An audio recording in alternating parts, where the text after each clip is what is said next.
स्वागत है। अगर आप ईपीएफओ के सदस्य कर्मचारी हैं तो आपको यह वीडियो पूरा जरूर देख लेना चाहिए। अगर यूएएन में गलत पीएफ फीड कर दिया गया है या गलती से हो चुका है तो आप किस प्रकार से उसको सुधार सकते हैं, इसका जो स्टेप बाय स्टेप प्रोसेस है वो इस वीडियो पर आपको दिखाने वाले हैं। तो कर्मचारी भविष्य निधि संगठन के अंतर्गत जो भी प्राइवेट सेक्टर के कर्मचारी हैं या फिर अन्य कर्मचारी हैं उनके लिए वीडियो बेहद ही इम्पोर्टेंट होने वाला है। अब यूएएन से जुड़ गया गलत पीएफ तो क्या करेंगे? तो यहाँ पर आपको सबसे पहले तो बड़ा नुकसान होगा, इसको आपको सुधारना पड़ेगा, खुद डीलिंग करना पड़ेगा। ईपीएफओ ने एक सुविधा चालू की है, इसके बारे में हम इस वीडियो पर स्टेप बाय स्टेप पूरा प्रोसेस आपको यहाँ पर दिखाएंगे। इसको पूरा देखिएगा और आप इसको खुद से कर सकते हैं, कोई यहाँ पर दिक्कत की बात नहीं। अब क्या आपके पीएफ खाते में गड़बड़ी हुई है? कभी गलत मेंबर आईडी लिंक हो जाना, कभी सर्विस हिस्ट्री गड़बड़ा जाना, ऐसी कई समस्याएं कर्मचारियों के साथ होती रहती हैं। अब इनको कैसे सुधारा जाए जिससे कर्मचारी को ज़्यादा परेशान होने की जरूरत न हो। अब यह नंबर कर्मचारी की पहचान के तौर पर काम करता है, जो पीएफ नंबर है और उसके पीएफ आईडी है, और इसके जरिए एक ही व्यक्ति के अलग अलग नियोक्ताओं से जुड़े मेंबर आईडी को जोड़ा जा सकता है। अब सीधे शब्दों में कहेंगे कि यूएएन आपकी पूरी पीएफ हिस्ट्री का एक खाता नंबर होता है जिसके नीचे आप नौकरी के बदलते समय मिलने वाले पीएफ अकाउंट को लिंक कर सकते हैं। इसमें दोनों में अंतर यहाँ पर आपको दिखाएंगे। अब यहाँ पर एक सवाल है कि अगर किसी व्यक्ति को एक से ज़्यादा यूएएन मिल गया है तो क्या करना चाहिए। अब अगर एक से ज़्यादा यूएएन मिल गया है तो क्या करना चाहिए, इसका जवाब है कि कई बार ऐसा होता है कि नौकरी बदलने पर कर्मचारी को नया यूएएन यानी यूनिवर्सल अकाउंट नंबर जो है अलॉट कर दिया जाता है। लेकिन ईपीएफओ के नियम साफ कहते हैं कि कर्मचारी को अपने जीवन काल में केवल एक ही यूएएन रखना चाहिए। यानी आप भले ही एक कंपनी से दूसरी कंपनी पर अपनी नौकरी बदल रहे हैं तो आपका यूएएन नंबर एक ही होना चाहिए, भले ही आपका वहां पर पीएफ आईडी जो है चेंज हो जाए। अब यहाँ अगर आपके पास 2 या उससे ज़्यादा यूएएन हो गए हैं तो आपको उसे मर्ज करना होगा। इसके लिए आपको ईपीएफओ की वेबसाइट पर जाकर पुराने और नए दोनों यूएएन की जानकारी को देना पड़ेगा। अब ईपीएफओ आपके पुराने यूएएन को निष्क्रिय कर देगा और आपकी सारी सर्विस हिस्ट्री आपके मौजूदा सक्रिय यूएएन पर जुड़ जाएगी। अब यहाँ पर एक सवाल और है कि मेंबर आईडी और यूएएन में क्या फ़र्क होता है, जो कि विस्तृत दिखाएंगे। मेंबर आईडी और यूएएन दोनों अलग अलग चीज़ें होती हैं। आइए इसको ग्राफिक के जरिए आपको समझाते हैं। यहाँ पर देखेंगे मेंबर आईडी और यूएएन में क्या फ़र्क होता है। ईपीएफओ की तरफ से जो जानकारी प्रोवाइड कराई गई है इसमें मेंबर आईडी यानी कि पीएफ अकाउंट नंबर होता है, आपके पीएफ खाते का एक यूनिक नंबर होता है जो आपका पीएफ आईडी उसको बोलेंगे। यह हर कंपनी ज्वाइन करने पर बदल जाता है। यानी अगर आप वर्तमान में कोई कंपनी में काम कर रहे हैं, जब आप दूसरी कंपनी पर जाएंगे, अपनी नौकरी दूसरी जगह करेंगे तो आपका जो पीएफ अकाउंट आईडी है वो यहाँ पर बदल जाएगा। अब आप जितनी कंपनियों में काम करते हैं उतनी ही मेंबर आईडी आपके पास बन जाएगी। इसे उस कंपनी का पीएफ नंबर भी कहा जाता है, यानी पीएफ अकाउंट आपका बदलेगा। मेंबर आईडी कुछ इस तरह से हो सकती है, यूएएन जो नंबर है कुछ इस तरह से होगा, यानी अल्फ़ाबेट मेंबर आईडी में रहेंगे और जो यूएएन नंबर होता है यूनिवर्सल अकाउंट नंबर जो एक ही होना चाहिए वो अंकों में यहाँ पर रहता है। अब यूएएन यूनिवर्सल अकाउंट नंबर के बारे में जानिए। यह ईपीएफओ द्वारा दिया गया एक स्थायी नंबर होता है। यह पूरे करियर में एक ही रहता है, यानी आप कितनी भी कंपनियों पर काम कर लें आपको यूएएन नंबर एक ही होना चाहिए। अब इसके जरिए आपकी सारी मेंबर आईडीज लिंक हो जाती है, यानी अलग अलग कंपनियों के पीएफ अकाउंट यहाँ पर लिंक हो जाएंगे। आप जितना भी पीएफ अलग अलग कंपनियों पर काम करेंगे वो आपका लिंक हो जाएगा। अब इससे आप ऑनलाइन पीएफ बैलेंस को बड़ी ही आसान तरीके से अपने मोबाइल से देख सकते हैं, पैसे ट्रांसफ़र कर सकते हैं या फिर निकाल भी सकते हैं। ये जो जानकारी आप देखे हैं ये राजशेखर फाइनेंशियल एक्सपर्ट हैं, उनके द्वारा दी गई है। अब एक सवाल और है आपके मन में कि अगर मेरे यूएएन से गलत मेंबर आईडी लिंक हो गई है तो हमको क्या करना चाहिए, क्या करना पड़ेगा। तो उसका जवाब है, अगर आपके यूएएन से गलत मेंबर आईडी जुड़ जाती है तो कई तरह की परेशानियों का सामना आपको करना पड़ेगा।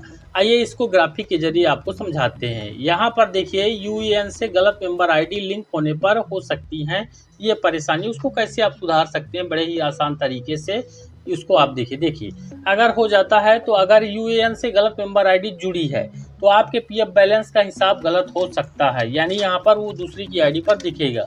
अब सिस्टम में आपकी गलत जानकारी दिखाई देगी, ऐसे में परेशानियां बढ़ जाएंगी। इस वजह से पीएफ की राशि क्लेम करते समय मुसीबत का सामना करना पड़ सकता है। अब पीएफ ट्रांसफर करते या विड्रॉल रिक्वेस्ट डालते समय भी आपको एरर का सामना करना पड़ेगा। हालांकि अब गलत मेंबर आईडी को यूएएन से डी लिंक किया जा सकता है, वो कैसे करेंगे वो आपको यहाँ पर दिखाएंगे। अब एक सवाल है कि ईपीएफओ ने हाल ही में क्या बदलाव किया है, तो ये बदलाव देखिए जनवरी 2025 में भी यहाँ पर कर दिया गया है। ईपीएफओ ने एक सर्कुलर जारी किया था, इसमें कहा गया कि अब सदस्य अपने यूएएन से गलती से जुड़े हुए मेंबर आईडी को खुद डी लिंक कर सकते हैं। यानी अगर आपके यूएएन नंबर से पीएफ आईडी जो है, मेंबर आईडी जो है जुड़ गई है और आपको लगता है कि ये गलत है, तो आप उसको खुद से हटा सकते हैं। अब इसके लिए ईपीएफओ है उसने ऑनलाइन प्रोसेस उपलब्ध करा दिया है और एक यूजर मैनुअल भी जारी कर दिया है। इसे सदस्य को बार बार ईपीएफओ दफ्तर या नियोक्ता के पास चक्कर लगाने की जरूरत नहीं पड़ेगी, वो खुद से कर पाएंगे। एक सवाल है कि मेंबर आईडी को डीलिंक करने के लिए किसकी जरूरत होगी। अब किसकी जरूरत होगी, जवाब है कि यूएएन से गलत मेंबर आईडी को डीलिंक करते समय कुछ जरूरी चीज़ों की जरूरत पड़ेगी, जानकारियों की। सबसे पहले आपका active UAN universal account number होना चाहिए और ईपीएफओ पोर्टल यानी कि यूनिफाइड मेंबर ई सेवा का पासवर्ड आपको पता होना चाहिए। ये यानी यूएएन नंबर और जो ई सेवा है ऑनलाइन सुविधा है उसका पासवर्ड यानी अपने आईडी के अंदर आप जा सकते हैं। इसके साथ ही आपका जो मोबाइल नंबर है वो आपके आधार कार्ड से लिंक होना चाहिए, यानी ओटीपी वगैरह मैसेज वगैरह यहाँ पर आने चाहिए क्योंकि ओटीपी इसी नंबर पर आएगा। साथ ही इंटरनेट कनेक्शन और एक अपडेटेड ब्राउजर की मदद से पोर्टल पर लॉगिन की सुविधा भी जरूरी है, जो काम अपने मोबाइल से आप कर सकते हैं। अब यहाँ पर सवाल है कि मेंबर आईडी को डीलिंक करने का पूरा प्रोसेस क्या है।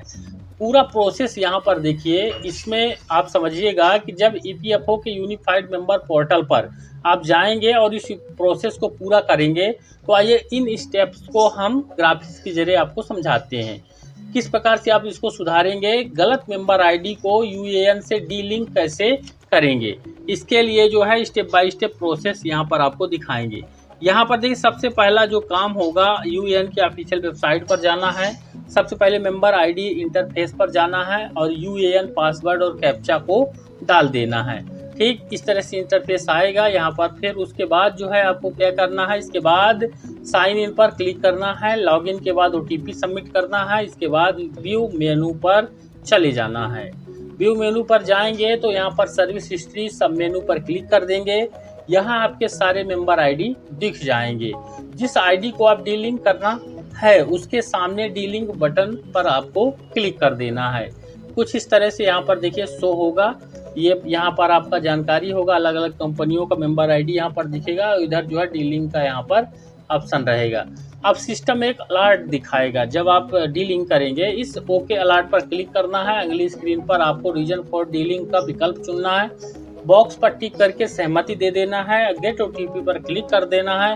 अब आपके आधार लिंक मोबाइल नंबर पर ओटीपी आ जाएगा। यानी बड़ी सावधानी से करना है, ऐसा ना हो कि आप जिस कंपनी पर काम कर रहे हैं तो उसको जगह आप दूसरे को यहाँ पर जो आपको हटाना है उसको हटा के वर्तमान वाले को हटा दें। तो ये चीज़ बड़ी सावधानी से आपको करना है। कुछ इस तरह से आएगा, प्लीज़ वेट का आएगा। इसके बाद ओटीपी दर्ज करना है। सबमिट विकल्प पर क्लिक कर देना है। वेरिफिकेशन के बाद सिस्टम आपको जो है सक्सेस का मैसेज दिखा देगा। अब आपकी सर्विस हिस्ट्री जो मेंबर आईडी हट जाएगी। ये ऑफिशियल वेबसाइट है यूनिफाइड पोर्टल, ये इसको आप डाल करके यहाँ से आप कर सकते हैं। फिर एक सवाल और है कि अगर ओटीपी नहीं आता तो क्या करना है। जवाब है कि अगर ओटीपी 2 मिनट के अंदर नहीं आता तो स्क्रीन पर दिए गए रीसेंड बटन पर क्लिक करना है। इससे नया ओटीपी जनरेट होगा। ध्यान रखें कि ओटीपी केवल आधार लिंक मोबाइल नंबर पर आएगा, इसलिए नंबर सक्रिय होना बहुत जरूरी है। तो सबसे पहले आपको नंबर सक्रिय करवाना पड़ेगा। क्या डीलिंक करने के बाद फिर से मेंबर आईडी को लिंक किया जा सकता है, तो इसका जवाब है नहीं। एक बार गलत मेंबर आईडी को डीलिंक करने के बाद वह आपकी सर्विस हिस्ट्री में दिखाई नहीं देगी।